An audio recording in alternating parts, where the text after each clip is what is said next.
guys, the reason why I'm doing the cheats, kahit it's not really fun to play naman kapag your cheats, there's cheat codes. Pero there's nothing in this world that could ever replace the joy of having unlimited money. Ha? When you're playing Sims, Motherload and Rosebud is the way. Okay? They are the only thing that makes Sims worth playing. Okay? Pero kasi, if you are a serious Sims 4 player, hindi ka magaganito.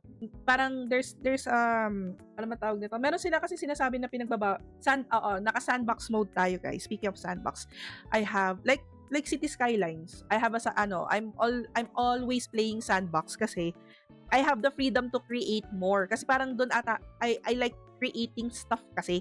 Even here din naman sa Sims, I like playing sandbox naman. You never see me naman play Sims na living their life, 'di ba? I'm just here to build houses.